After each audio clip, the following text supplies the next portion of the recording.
세계 무역개발회의, 세계 무역개발회의는 2021년 11월 2일에 대한민국을 개발도상국 지위에서 선진국 그룹으로 변경했습니다. 이러한 결정은 1964년에 UN 무역개발회의가 설립된 이래로 개도국에서 선진국 그룹으로 지위를 변경한 유일한 사례입니다. 오직 한 나라, 한국만이 개발도상국에서 선진국으로 진입을 했는데 그것이 너무너무 어려운 장벽이랍니다. 그런데 우리 한국은 개도국에서 선진국의 그 험난한 참으로 어려운 관문을 통과해서 선진국 반열에 올렸다는 것입니다. 할렐루야. 이에 걸맞게 2022년 말 기준 한국은 국가 GDP 세계 10위, 총 수출 세계 6위, 무기 수출은 지난 2017년부터 2021년까지 5년 동안 전체 평균을 내면 8위. 근데 2022년 작년 한 해만 따지면 세계 무역 수출 2위입니다. 앞으로 계속 2위를 할 것으로, 미국 다음으로 수출을 많이 할 것으로 전망하고 있습니다. 자동차 수출 세계 5위, UN 정부에서 얼마만큼 전자를 잘 사무행정을 처리하느냐 그걸 평가하는 세계 1위, 조선업 수출 배를 수출해서 만든 수익 1위, 세계 1위, 메모리 반도체 세계 시장 점유율 1위, 전체 세계 시장 69%를 한국이 차지하고 있습니다. 시스템 반도체 세계 시장 점유율 1위는 한국이 아니라 애석하게도 미국입니다. 한국은 5위에 그치고 있습니다. 1, 2년, 2, 3년 내에 2, 3위까지 올라갈 것으로 지금 전망하고 있습니다. 참고로 한국은 개인 GDP가 2018년부터 일본을 앞질렀습니다. 세계 경제 대국 2위라고 하는 일본이 국가적으로 우리나라보다 국가 GDP로 우리나라보다 조금 앞서 있는데 앞으로 2년 후에 한국이 따라잡을 건데요. 지금 개인 GDP는 이미 한국, 일본을 2018년부터 앞섰다는 것은 뭐냐면 국가의 돈은 일본이 많지만 개인적으로는 누가 더 호주머니 돈이 많다고요? 개인이 한국이 훨씬 부자라는 것입니다. 한국은 명실공히 세계 주요 8개국 G7, G8이라고 그러죠. G8 반열에 진입해 있는 상황입니다. 세계의 수많은 국가들이 한국의 무기로 지금 무장을 하고 있고요. 세계 각국의 기업들이 한국의 반도체와 한국의 조선업과 협업을 하려고 줄을 서고 있는 그러한 상황입니다.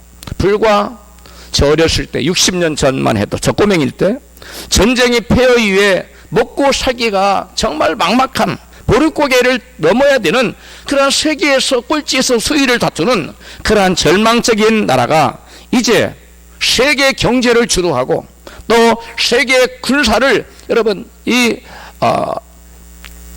무기와 이 모든 군사력을 주도하는 그러한 경이적인 성장을 이루었습니다. 그래서 지금 전 세계 국가들이 앞다투어 한국을 성장 발전의 모델로 롤 모델로 삼고 벤치마킹하는 그러한 국가가 되었습니다. 한마디로 대한민국은 기적을 이룬 나라가 되었습니다. 할렐루야. 한국이 이와 같이 잘 되는 이유가 어디에 있을까요? 천원 자원이 많아서입니까? 아니면 정치가들이 정치를 잘해서입니까? 아무리 원인을 찾아봐도 특별한 내세울 만한 원인이 없는데 우리는 하나님의 특별한 은혜라고 밖에는 달리 말할 수가 없습니다. 이 나라에 예수 믿는 하나님 백성들이 밤이면 밤마다 산골짜기마다 예배당마다 밤이 맞도록 눈물 뿌려 기도했기 때문에 하나님 백성들이 기도했기 때문에 가능했던 것인 줄로 믿습니다. 기도는 이처럼 한 나라의 운명을 바꾸어 놓습니다. 기도로 한 나라의 운명이 바뀐 것은 세계 역사가 증명하고 있습니다. 세계 역사를 근대사를 들여다보면 복음을 받아들인 나라마다 성도들이 말씀을 붙들고 간절히 믿음으로 기도하자 그 나라의 운명이 송두리째 바뀌고 말았습니다.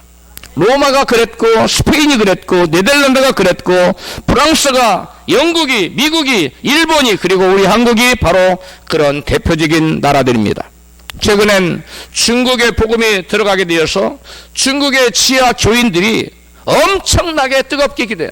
중국 지하 교인들은 보통 5시간, 6시간을 기도해 버리는데, 이렇게 뜨겁게 기도하자 중국이 세계의 공산물을 만드는 세계의 공장이 되어버렸어요. 그래서 그 나라의 경제 규모가 미국 다음 가는 GDP가 세계 2위에 오르는 기염을 토했습니다.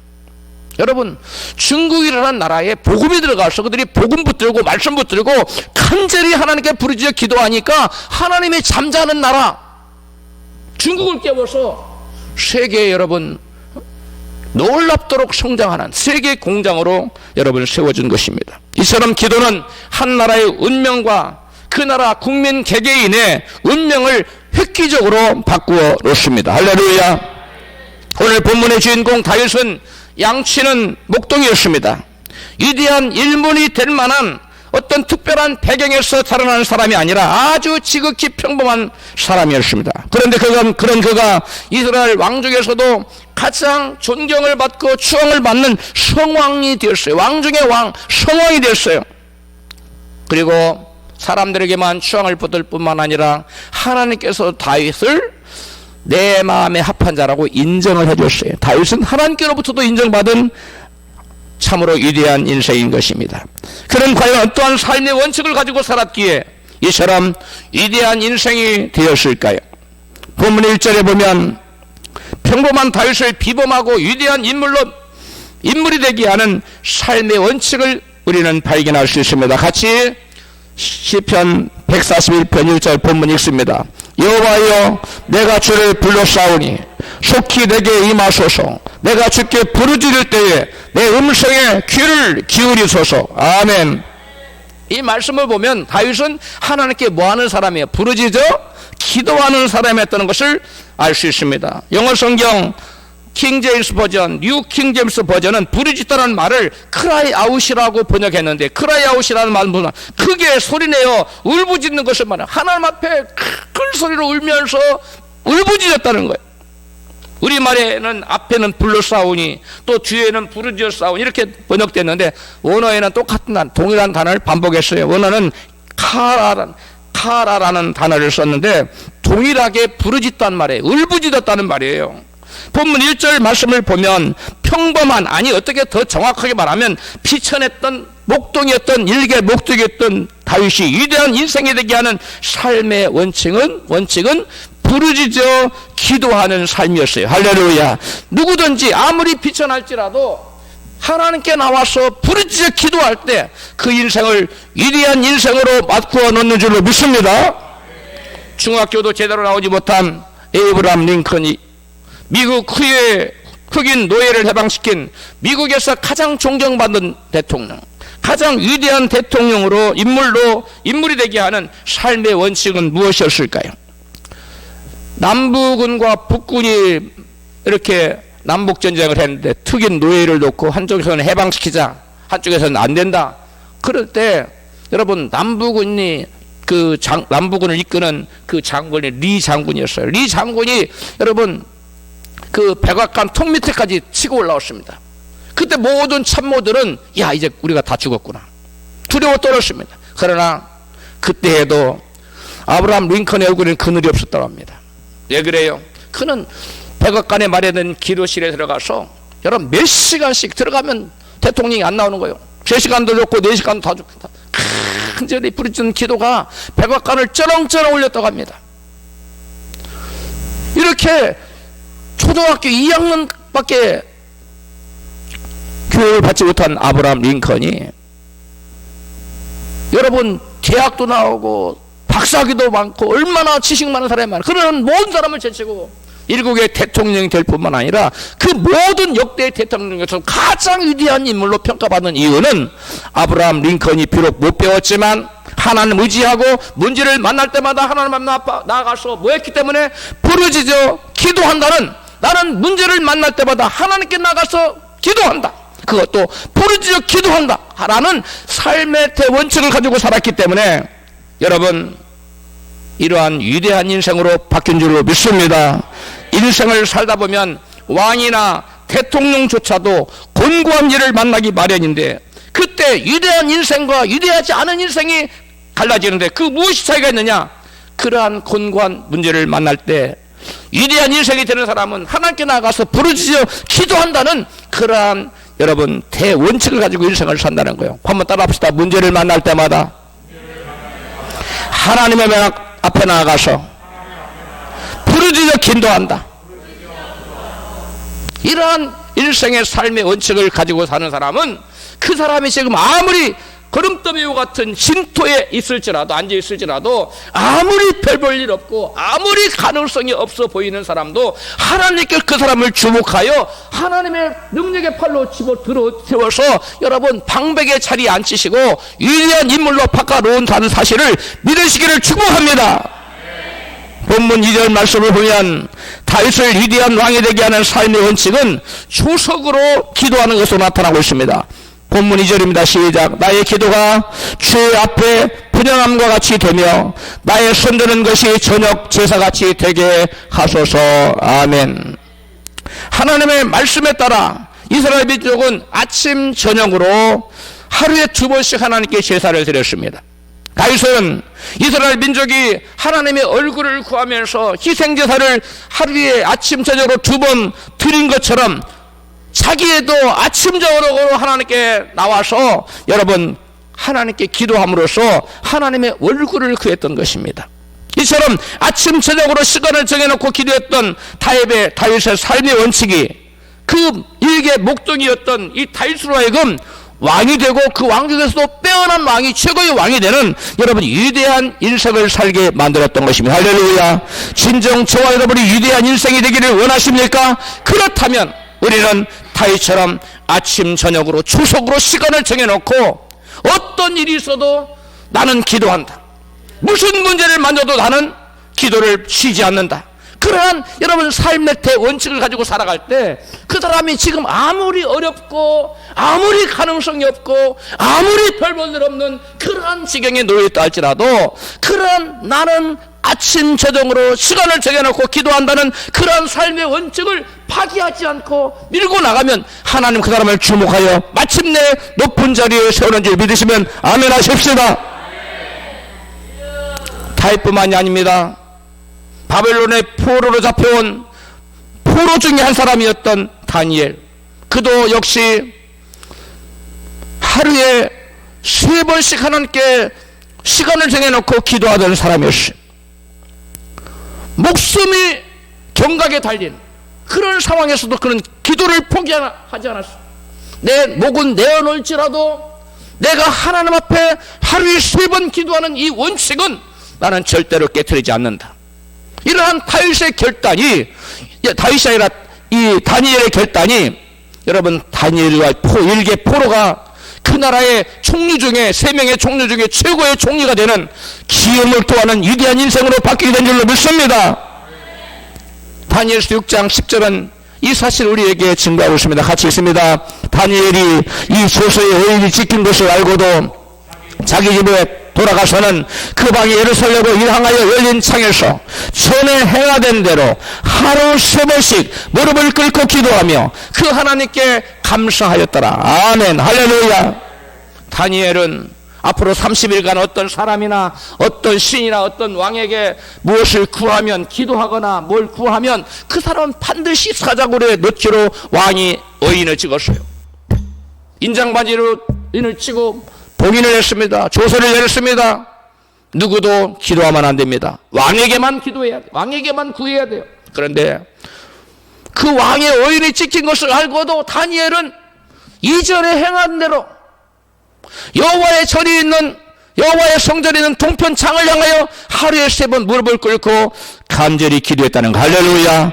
여러분, 언제 어떠한 상황이 될지라도 하루에 2번이 됐건 3번이 됐건 1번이 됐건 정해진 하나님과의 기도 시간, 하나님과 만남의 시간을 갖겠다는 그런 인생의 대원칙을 가지고 기도하는 사람은 여러분 다윗 왕처럼, 링컨처럼, 또 이 다니엘처럼 하나님께서 위대한 인생으로 바꿔 바꾸어줬다는 거예요. 할렐루야. 나의 능력이 많고 소금이 아닙니다. 내가 얼마나 좋은 배경에 자랐느냐, 얼마나 많은 지식을 습득했느냐, 얼마나 훌륭한 놀라운 경험을 쌓은, 그게 중요한 게 아니라는 겁니다. 그러한 것들이 우리에게 일천할지라도, 내세울 것이 아무것도 없을지라도, 우리가 어떠한 상황에서도 내가 하나님과 약속하고 만나는 시간을 정해놓고 하나님과 매일 기도하는 사람에게는, 하나님, 그러한 일생의 대원칙을 가지고 살아가는 사람은 하나님께서 때가 되면 위대한 자리에 세워놓는 줄로 믿습니다. 지금 당장 어렵고 힘들다고 낙심하거나 절망하지 마십시오. 우리가 염려하고 걱정해야 될 것은 내가 하나님 앞에 어떠한 상황에서도 기도한다는 그 약속, 인생의 원칙을 갖지 못한 것을 슬퍼해야지, 지금 당장 힘들고 어려운 상황을 보고 여러분 낙심하거나 절망해서는 안 될 줄로 믿습니다. 여러분 반드시 하나님과의 만남의 시간, 나는 언제 어떠한 상황에서도 하나님 앞에 기도한다, 그러한 삶의 원칙을 가지고 사시기를 주의 이름으로 축원합니다. 또한 본문 시편 6편 6절을 보면, 본문이 아니죠, 시편 6편 6절을 보면 다윗은 밤마다 기도하는 사람이라고 기록하고 있어요. 같이 있습니다. 내가 탄식함으로 궁핍하여 밤마다 눈물로 내 침상을 띄우며 내 요를 적시나이다. 아멘. 밤마다 기도했어요. 하루도 빠짐없이. 여러분, 이게 다윗으로 하여금 왕의 자리에 오르게 하고, 그것을 또 많은 왕들 중에 최고의 왕이 되게 하는 것은 이와 같이 하나님을 간절히 찾는 사모함이 있었고, 나는 언제 어떠한 상황에서도 기도를 쉬지 않는다는 삶의 대원칙을 가지고 살았기 때문에 가능한 줄로 믿습니다. 여러분, 좌우에 계신 분에게 축복해요. 언제 어떤 상황에서도 기도한다는 삶의 원칙을 가지고 사십시오.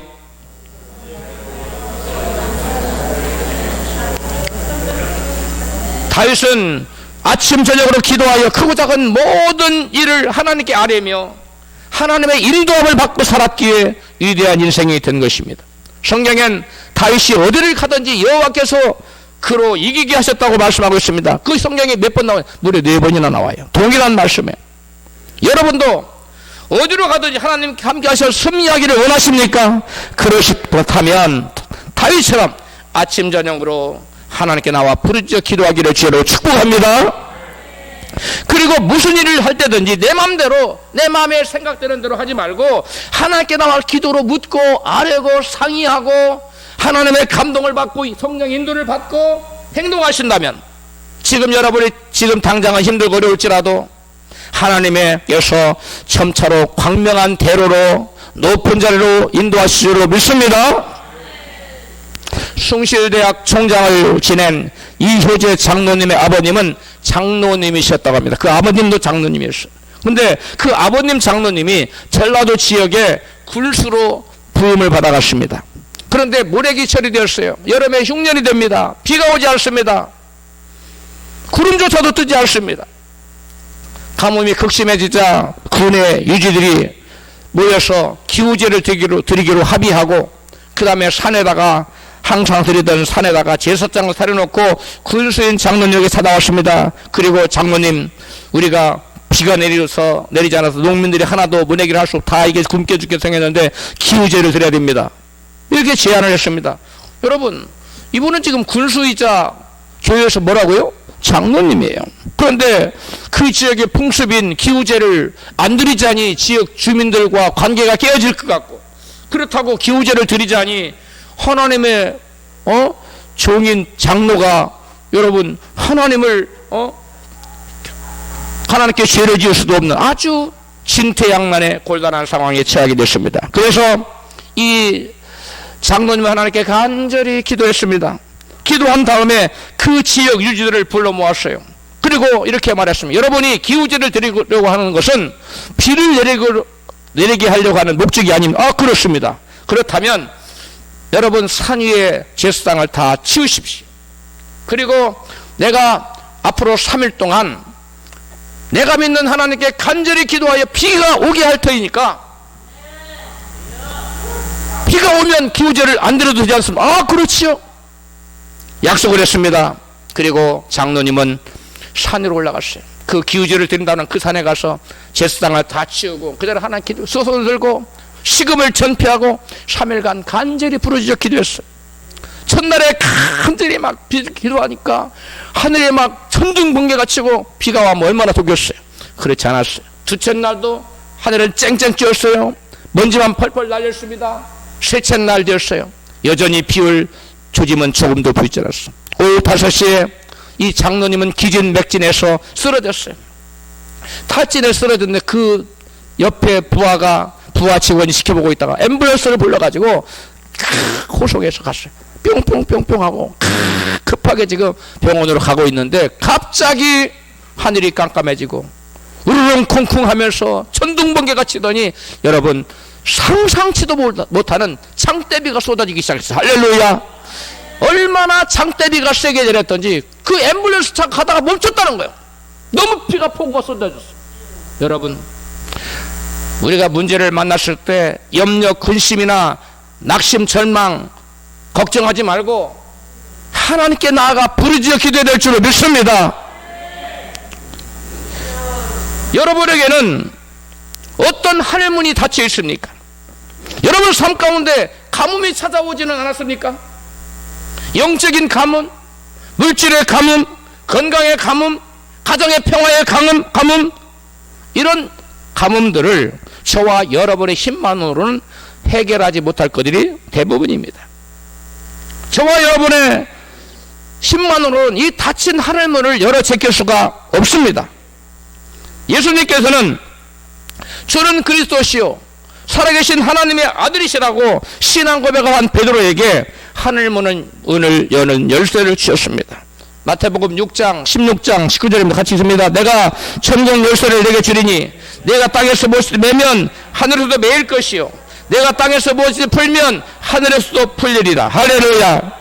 예수님께서 신앙 고백을 한 베드로에게 주신 천국 열쇠가 무엇입니까? 땅에서 무엇이든지 예수 이름으로 기도로 내버릴 수 있고 묶어버릴 수 있고 풀어버릴 수 있는, 열어버릴 수 있는, 열고 닫고 할 수 있는 그러한 권세를 받은 것이 바로 기도의 권세가 바로 천국 열쇠인 줄로 믿습니다. 예수님께서는 우리가 땅에서 무엇이든지 메고 풀 수 있는 것이 곧 기도라는 열쇠라고 마태복음 18장 18절 이하에서 설명하고 있습니다. 같이 읽습니다. 진실로 너희에게 이르노니 무엇이든지 너희가 땅에서 매면 하늘에도 매일 것이요 무엇이든지 땅에서 풀면 하늘에서도 풀리리라. 아멘. 이것이 아까 마태복음 16장에서 뭐라고 했어요? 천국 열쇠라고 말하죠. 천국 열쇠는 땅에서 매고 하늘에서 땅에서 매고 풀 수 있는 권세를 가진 것이 여러분 천국 열쇠라고 말하지 않았어요? 여기 다시 똑같은 말이 나와요. 근데 19절에 진실로 다시 너희에게 이르, 다시라는 말은 뭐예요? 똑같은 말을 반복하는 거 아닙니까? 다시 너희에게 이르노니 너희 중에 두 사람이 땅에서 합심하여 무엇이든지 구하면 하늘에 계신 내 아버지께 저희를 위하여 이루게 하시리라. 할렐루야. 여기에 보면 앞에서는 땅에서 묶으면 하늘에서 묶이고 땅에서 풀면 하늘을 풀자. 이번 다시 말하는 이번은 그것이 바로 뭐라고요? 너희가 하나님께 구하면. 그러므로 땅에서 무엇이든 메고 풀고 할 수 있는 그 권세는 다른 것이 아니라 뭐라고요? 기도라는 거예요. 하나님께서 신앙 고백을 하는 사람에게 주시는 이 천국 열쇠는 다른 것이 아닌 기도로 여러분 이 땅에서 모든 묶어버린 것을 풀어놓고 모든 푸른 것을 묶을 수 있고 닫힌 문을 열어줄 수 있고 또 열린 문을 닫을 수 있는 그러한 권세, 이것이 바로 기도의 권세라는 거예요. 기도의 열쇠라는 거예요. 여러분 기도하시기를 주여로 축복합니다. 하나님 주신 천국 열쇠를 1000번에 넣어놓지 말고 저 문이 열렸으면 좋겠지 왜 안 열리지? 그냥 열리는 게 하나님 주신 기도라는 천국 열쇠로 닫힌 문을 열어 제끼시기를 축복합니다.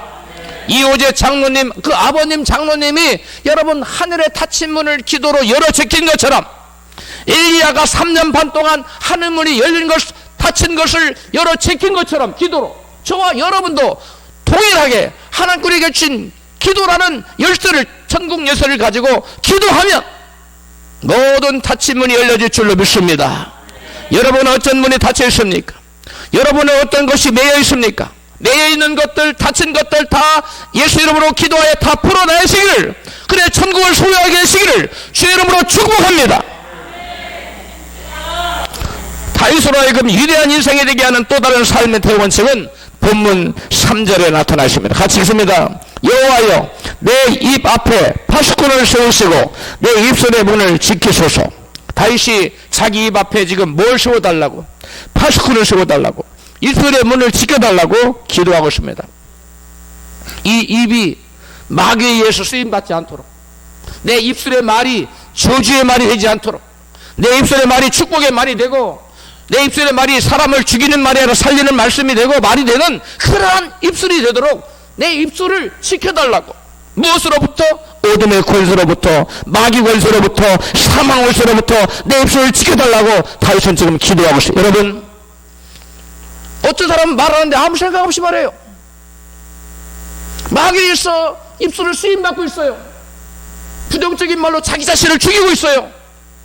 다윗은 입술의 말이 인간의 생사화복을 주장하고 우리 인생의 성패와 운명을 좌우하는 너무나 중요한 것이라는 사실을 알았기 때문에 하나님께로부터, 하나님, 제 입술이 마귀에서 쓰임받지 않도록, 어둠의 권세가 제 입술을 주장하지 못하도록 오직 하나님의 성령께서 내 입술을 사용해서 다른 사람을 살리고 나도 살리고 가족도 살리고 민족도 살리고 교회도 살리는 입술이 되게 하여 주시옵소서. 이렇게 여러분 구한 것입니다. 할렐루야. 여러분, 잠언 18장 21절에 같이 있습니다. 죽고 사는 것이 혀의 권세에 달렸나니 혀를 쓰기 좋아하는 자는 그 열매를 먹으리라. 여러분, 혀를 부정적으로 사용해요? 부정적인 열매를 거둡니다.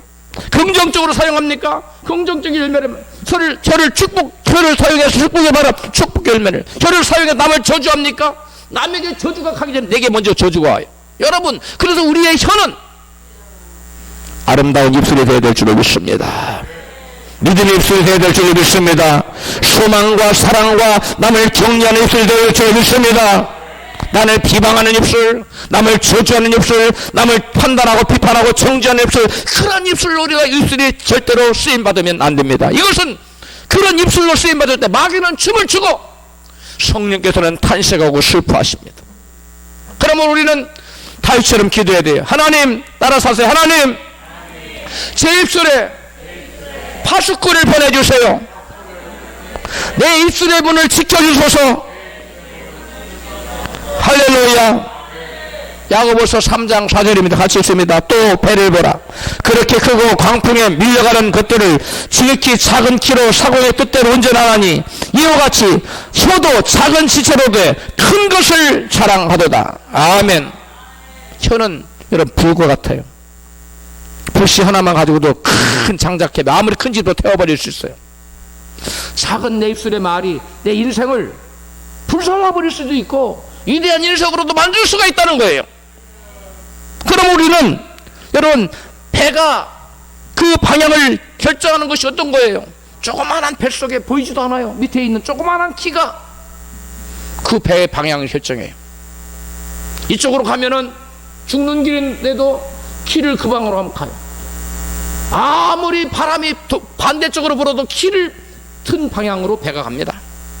마찬가지예요. 환경이 아무리 좋아도 부정적인 입술의 말을 하는 사람은 그 인생이 부정적으로 가요. 절망적인 상황이 더 커지고 패배하는 인생이 되게 많아요. 그러나 아무리 상황이 절망적인 상황이라도 그 입술대로 믿음의 말, 소망의 말, 축복의 말을 계속 쏟아내면 여러분 결국 아름다운 열매가 우리 삶 속에 주렁주렁 맺혀지고 축복의 열매가 나타날 줄로 믿습니다. 그 사람 심령과 가정의 모든 삶의 영역에 하나님의 나라가 왕성하게 임하게 되는 줄로 믿습니다. 우리 인간의 운명을 방향 결정짓는 것도 뱃속의 키와 같이 우리 인간의 조그마한 새치혀가 우리 인간의 운명을 좌우합니다. 평상시에 여러분 무슨 말을 하고 삽니까? 그 사람의 운명이, 그 사람의 말이 그 사람의 운명을 좌우하고, 왜 그 사람은 기도 실컷 좋은 말 다 해놨다가 밖에 나가서 다 부정적인 말로 다 털어버려요. 안 된다 해도 안 되더라, 뭐가 되겠느냐, 하나님이 안 계신 것 같아, 온갖 부정적인 말을 교회에 나가서 쏟아내요. 여러분 입술을 지켜야 됩니다. 하나님은 나와 함께 하십니다. 하나님 우리의 길을 여실 겁니다. 하나님 궁극에 우리를 축복할 줄로 믿습니다. 하나님 사랑하는 자는 모든 것이 합력에 선을 줄로 믿습니다. 여러분 이런 말들을 해야 돼요. 그 바울이 내가 환난 중에도 즐거워하네. 환난이 있네 연단을 소망을 낳는 줄 알미로다. 할렐루야. 다윗은 환난 중에도 즐거워했어요. 왜 그래요? 하나님 사랑하는 자에게 모든 것이 합력하여 뭘 이루기 것이기 때문에 서로를 이룰 것을 믿었기 때문에. 여러분, 하나님 살아계셔서 하나님 사랑하는 자에게 모든 것이 합력하여 서로를 이루어줄 줄 믿습니까? 그렇다면 부정의 말 하지 마세요. 당장 환경 보고 말하지 마세요. 나 죽겠다고 말하지 마세요. 죽을 것 같아도 살겠다고 말하세요. 하늘이 무너져도 솟아날 구멍이 있다고 말하세요. 우리말 속담에 여러분, 호랑이 굴에 들어가도 몸만 차리면 살 수 있다. 정신만 차리면 살 수 있다. 마찬가지예요. 우리가 호랑이 굴에 들어갔어도 죽을 것 같아도 말씀만 붙들고 우리의 입술의 말만 방정 떨지 않고 부정적인 말 하지 않고 믿음의 말 하면 살아나는 역사가 나타날 줄을 믿습니다. 이 입술의 말이 방정을 떨기 때문에 부정적인 말, 하나님 기뻐하지 않는 말을 일삼기 때문에 마귀가 춤을 추고 마귀가 그 인생을 절단내버리는 거예요. 마귀에게 우리 인생을 내어놓지 마십시오. 하나님께서 우리 인생을 주장하도록 하나님께 내놓으십시오. 그게 바로 우리 입술의 말입니다. 우리 입술의 말은 우리의 신앙을 표현하는 거예요. 1993년에 목포공항 아시아나 항공기 추락사고를 기억하시는 분들이 있을 것입니다. 그때 탑승객이 110명이고 승무원이 6명이었어요. 그 중에 68명이 비행기 추락사고로 그때 여러분 사망했습니다. 그 비행기 추락사고로 죽은 사람 중에 한 분은 39살 먹은 아주 전도 유망한 능력 많은 아주 경건한 그러한 젊은 부흥사 목사님이었습니다. 그런데 그분은 평상시 아주 좋지 못한 말의 습관을 가지고 있었다고 합니다. 걸핏하면 죽음을 이야기하고 다녔습니다. 그분 설교 중엔 죽음에 관한 설교가 유난히 많았다고 합니다. 특별히 자기가 죽으면 이 강대상 앞에 관을 놓고 울지 말고 찬송을 하라고 설교를 했습니다. 그는 자기가 심어놓은 그 말이 씨가 되어서 사역도 제대로 못하고 39살에 젊은 나이에 요절을 하고 말았습니다. 지금 살아있어도 여러분 60달 정도밖에 안 되는 그런 나이인데 지금도 일할 수 있는 나이인데 일찌감치 가버려서 하늘에 무슨 상이 얼마나 있겠어요. 우리가 평상시에 무심코 한 말이 우리의 운명을 결정하는 그런 결정적인 요인이 된다는 사실을 여러분 결코 간과하지 마십시오. 잊지 마십시오. 할렐루야. 여러분 말 한마디 생각 없이 말하면 안 돼요. 깊은 생각을 하고 이 말의 파장이 어떻게 미칠 것인가, 다른 사람에게 어떤 영향을 미칠 것인가, 교회에 어떤 영향을 미칠 것인가, 가정의 화목에는 어떤 영향을 미칠 것인가, 친구과의 우정을 어떻게 좀 계산하고 생각하고 말해야 돼요. 성경은 갈라디아서 6장 7절에 같이 있습니다. 사람이 그 무엇으로 심든지 그대로 거두리라고 말씀합니다. 씨앗은 곡물에만 씨앗이 있는 게 아니에요. 씨앗 중에는 눈에 보이지 않는 여러분 말의 씨앗도 있어요. 따라합니다. 말의 씨앗. 그런데 이 말의 씨앗 심어지면 보이지 않는 곳에 뿌리를 내립니다. 그리고 보이게 얼마가 지나면 싹이 트요. 그리고 나중에는 풍성한 열매를 맺습니다. 여러분 어떤 열매를 거두기로 원하십니까? 부정적인 열매, 저주스러운 열매를 맺기로 원하십니까? 아니면 긍정적이고 놀라운 축복의 열매를 맺기로 원하십니까? 그러면 여러분 부정적인 말, 저주스러운 말, 안 된다 이런 말 하면 안 돼요. 그럼 말을 완전히 입에서 다 퇴출시켜야 돼요. 할렐루야. 그리고 대체 우리 말에는 여러분 항상 생산적이고 긍정적이고 아름답고 덕스럽고 남을 세워주고 격려하고 용기를 주며 소망을 주고 붙들어주고 자기 자신에게도 꿈을 주는 그러한 말을 우리가 끊임없이 해낼 때 할 때에 우리 인생은 지금 당장은 힘들고 어려워도 날이 갈수록 창대케 되는 위대한 인생으로 바뀌어가는 줄로 믿습니다. 왜? 우리가 심어놓으면 반드시 열매를 맺어요. 여러분 콩 심은데 우리 말에 뭐 나요? 콩 납니다. 콩 심어놓고 팥나기 이렇게 되면 안 돼요. 팥 심은 데는 팥 납니다. 팥 심어놓고 콩이 안 나지 그러면 안 돼요. 마찬가지입니다. 우리가 부정적인 말 심어놓고 왜 내게 축복이 안 오지? 하나님이 나를 축복하지 않지? 이렇게 말하면 안 돼요. 축복을 원하십니까? 축복의 말을 하십시오. 믿음의 사람이 되기를 원하십니까? 믿음의 말을 하십시오. 할렐루야. 근데 많은 사람들이 믿음을 갖기를 원해요. 근데 불신의 말을 해요. 축복을 받기를 원해요. 근데 저주의 말을 해요. 나는 안 돼. 난 해봐도 안 되더라. 나 같은 사람 살아서 뭐해? 내 같은 사람 뭘 할 수 있어? 이렇게 말하는 사람이 너무나 많아요. 여러분, 말은 우리 인간의 운명의 씨앗이요, 영혼의 씨앗입니다. 나쁜 말의 씨를 심어놓고 좋은 열매를 절대 기도할 수가 없는 것입니다. 컴퓨터에서 뭔가 인풋을 막 쳐내면 아웃풋이 그 인풋 한 대로 나오는 거예요. 컴퓨터에 인풋하지 않고 인풋을 A라는 거 인풋해놓고 B가 나오길 기대할 수 없어요. 컴퓨터는, 기계는 정확해요. 마찬가지로 우리 인간의 운명도 우리 인간이라는 컴퓨터에 우리 영혼에 말이라는, 여러분, 타이핑을 해서 시를 심어놓으면 우리 인간이 자기가 말로 심어놓은 타이핑한 그 말이 자기 가슴에 다 새겨져가고 그대로 그 인생을, 여러분, 열매를 맺는 거예요. 그러므로 하나님을 가까이 하십시오. 말씀을 가까이 하십시오. 교회를 가까이 하십시오. 그래서 말씀을 끊임없이 들어야 돼요. 그러면 그 말씀이 자기의 심령에 심어져요. 그래서 사람의 마음에 가득하는 것이 입술로 나온다고 했어요. 맨날 듣는 것이 말씀이고 찬양이고 기도구로 맨날 그 좋은 말들이 나와요. 근데 맨날 듣는 것이 뭐 세상 유행가, 드라마 내용, 무슨 뭐 그 영화에 무슨 싸움 박질하는 거, 무슨 뭐 연애 드라마 뭐 이런 것만 보면 맨날 그딴 것만 생각해요. 그런 게 말이 나와요. 그 인생은 망하는 거예요.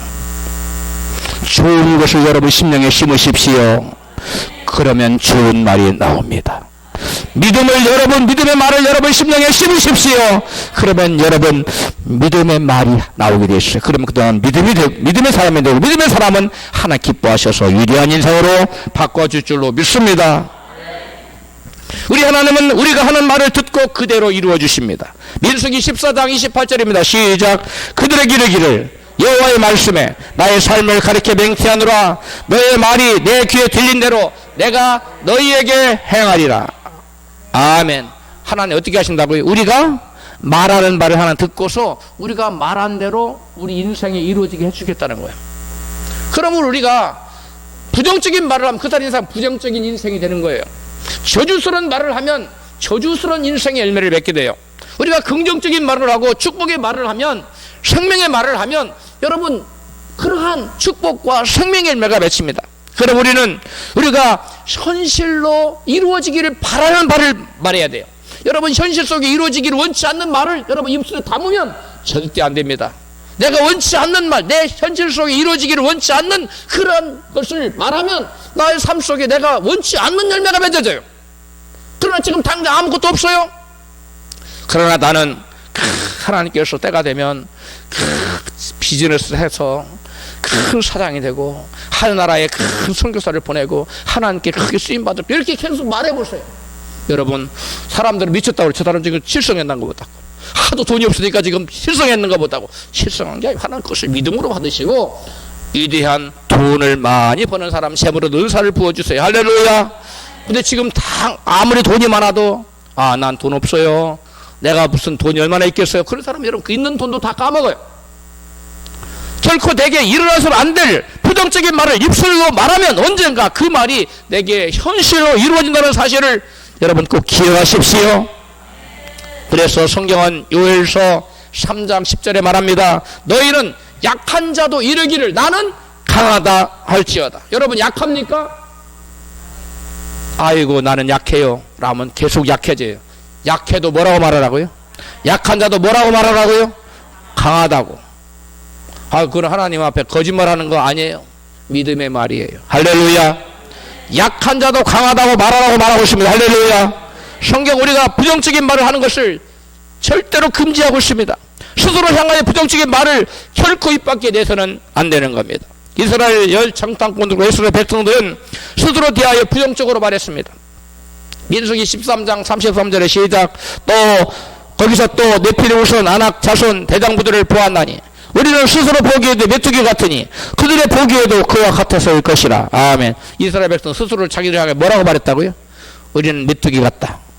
그러자 그들의 말대로 하나님 그들이 너희 말이 내게 들린데 내가 시행한다. 그들은 메뚜기처럼 다 광야에 쓸어 죽게 만들었어. 메뚜기는 광야에 다 죽지 않습니까? 우리는 저들을 차에서 그들을 쳐서 파하고 그 땅을 우리가 차지할 수 없다. 우리가 한 장관을 서울색으로 돌아가자 말했던 그 사람들, 그들은 다 여러분 가나안 땅 들어가지 못했어. 그러나 아니다, 하나님이 함께 하시고 우리가 능히 그 땅을 쳐서 취할 수 있다. 여호수아 갈렙은 그렇게 말했다. 여호수아 갈렙은 그 땅을 여러분 차지했어. 현실이 아무리 어려울지라도 현실 보고 안 된다고 말하지 마십시오. 포기하는 말을 하지 마십시오. 아무리 어려워도 하나님이 함께 하시면 된다고 말하십시오. 할 수 있거든요. 무슨 말이냐? 믿는 자에게 능침이 못함이 없다고 말하십시오. 할렐루야. 그런 사람에게 놀라운 역사가 나타납니다. 여러분, 많은 사람들이 이스라엘 백성들처럼 메뚜기 자아상을 가지고 스스로 비하하는 말을 하고 살아가요. 그런 사람들은 스스로 말로 자기를 죽이는 사람이에요. 말로 자기를 죽이는, 칼로만 사람 죽이는 거 아닙니까? 말로 사람을 죽이는 거예요. 근데 말로 다른 사람을 죽이기 전에 자기는 자신을 죽이는 사람이 너무 많아요. 스스로를 비하해요. 나 같은 사람이 무엇을 할 수 있겠어요? 아주 쉽게 그런 말을 내뱉는 사람이 있어요. 나같이 못 배운 사람이 뭘 하겠어요? 나같이 못난 사람이 뭘 하겠어요? 나같이 돈도 없는 사람이 무슨 비즈니스, 여러분 비즈니스 돈 가지고 하는 거 아니에요? 믿음으로 하는 거예요. 할렐루야. 나같이 나이 많은 사람이 뭘 하겠어요? 여러분, 갈렙은 84세에 여러분 그 아낙 자손이 살고 있는 그 땅을 차지했어요. 할렐루야. 우리는 여호수아는 80세에 이스라엘 백성들을 가나안 땅 들고 들어갔어요. 나이가 많아서 못하는 게 아니라 믿음이 없어서 못하는 게 되는 것을 믿으시기 바랍니다. 환경이 우리를 좌우하지 못해요. 우리 입술의 말이, 우리의 믿음이 우리를 주장하고 우리를 끌고 간다는 사실을 여러분 결코 가슴에 새기시기를 바랍니다. 여러분, 자기를 향하여 부정적인 말을 계속하면 부정적인 사람이 돼요. 그래서 여러분 사망의 열매를 맺습니다. 그러나 긍정적인 열매를 찾고 해보십시오. 그러면 생명의 사람이 돼요. 믿음의 사람이 돼요. 이런 사람들 마음속에 자기가 한 말이 자기 잠재의식 속에 박혀요. 자기 잠재의식 속에 가득 차면 그것이 믿음이 되는 거예요. 그래서 예수께서는 내 멋대로 될지어다 믿음대로 될지어다. 할렐루야. 여러분 잠재의식이 여러분 내 평상시 말을 계속 듣고 여러분의 안에 믿음을 형성시켜요. 불신의 사람 만드는가 믿음의 사람 만드는가 여러분 평생 하는 말에 달려있어요. 그래서 끊임없이 여러분 말씀을 듣고 말씀을 읽어야 돼요. 할렐루야. 우리 구정 연휴에 우리가 말씀 읽기, 말씀 통독을 성경을 읽을 텐데 여러분 다른 스케줄 맞지 말고 1년을 시작하면서 말씀을 한번 탁 읽고 시작해 보세요. 여러분 심령 안에 말씀이 심어졌기 때문에 여러분 심령에 놀라운 믿음의 역사가 나타납니다. 할렐루야. 여러분 환경을 바라보고 불신앙을 말하지 말고 말씀 붙들고 믿음의 말, 소망의 말을 하는 여러분 되시기를 축복합니다. 예수님처럼 할 수 있거든요. 무슨 말이냐? 믿는 자에게 능치 못함이 없다고 말씀하세요. 바울처럼 빌립보서 4장 13절에 내게 능력 주시는 자는 내가 모두 살 수 있다고 여러분 말하시기 바랍니다. 베드로는 믿음 말로 성전에 앉아있던 난점뱅이에게 내가 내게 근과 의문을 얻거니와 나사렛 예수 이름으로 일어나 걸으라고 말함으로써 안전뱅이 이렇게 세웠어요. 믿습니까? 여러분 여호수아는 믿음의 말로 해와 달을 멈추게 했어요. 하루 조금 안 되는 시간을. 여호수아 10장 12절에 시작. 여호수아가 여호와께 구하되 이스라엘 목전에서 가로되 태양아 너는 기브온 위에 머무르라. 달아 너도 아일론 골짜기에 그리할지어다 하매 태양이 머물고 달이 그치기를 백성이 그 태양에게 원수를 갚도록 하였느니라. 아멘. 여러분 이 말이 계속 믿음의 말을 하다 보면 능력이 생겨요. 할렐루야.